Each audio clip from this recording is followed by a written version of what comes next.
You ever watch a Disney movie and get that feeling that a character's journey is kind of familiar? Well, it's not just you being nostalgic. Today, we're going to decode the powerful life lessons hidden inside these stories. We'll show you how these characters are actually blueprints for our own lives. Okay, let's get into it. You know, the reason these stories stick with us for decades is because they tap into something totally universal. They aren't just fairy tales about princesses and talking animals. Nope, they're basically mirrors, reflecting our own dreams, our fears, and our ability to be courageous and connect with each other. And the secret sauce to all of this is a little concept called the archetype. So think of these characters less as one-off individuals and more as universal patterns of behavior. And the cool part is, once you start to understand them, you can get a way better handle on understanding yourself. First up, let's talk about the dreamers and the rebels. You know who I'm talking about. These are the characters who have this fire inside them to change their circumstances, to prove their worth, and to carve out a path that is 100% their own. Now, what's so cool about this is you see just how broad ambition can be. So on one side, you've got Aladdin. He desperately wants to change his status on the outside, but his journey teaches him his real value is on the inside. Then you flip over to Mirabelle, and her whole story is about proving her worth without some special power. They're both just these incredible lessons in self-worth. And this idea of ambition, man, it shows up in so many different ways. Tiana basically proves that a solid business plan is way better than wishing on a star. Belle makes being smart and different the coolest thing. Elsa gives us a masterclass in embracing your true self. Nick Wilde refuses to be put in a box. And Rapunzel, well, she gives us all the push we need to finally leave our towers. And you know, maybe the ultimate example of ambition isn't even an animated character. It's the creator himself. Walt Disney's own life story. It's all about persistence, turning epic failures into the bedrock of an empire. It's a real-world reminder that the biggest dreams often have a very small, very determined beginning. But look, ambition is just the spark. Courage, that's the fire that actually makes it real. This is where the rubber meets the road. It's where these characters have to face their biggest fears and figure out what being strong really means. So, here's the key takeaway. Strength isn't just one thing.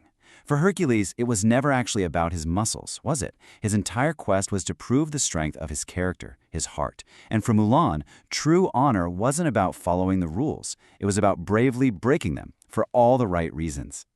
And this just shows you all the different faces of courage. It's Moana listening to that little voice inside. It's Simba finally facing his past so he can step up. It's Raya learning that terrifying but totally necessary lesson about trust. It's Merida fighting for her own destiny, and Quasimodo stepping into the light to demand his own dignity. Okay, and for our final theme, let's be real. No one makes it through their journey alone.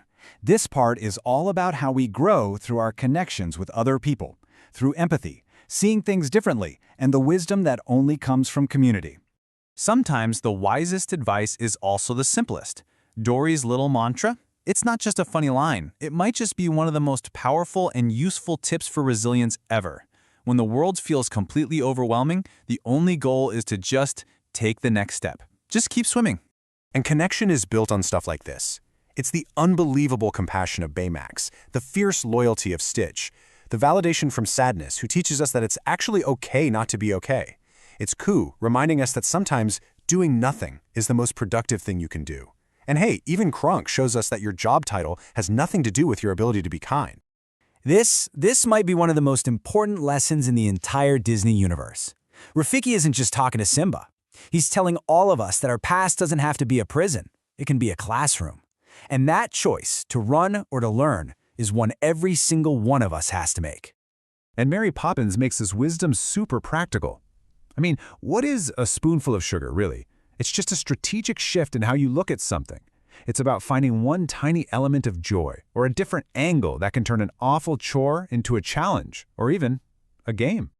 So, after going through all these patterns, the question really flips back to you. We've talked about the dreamers, the warriors, the wise ones.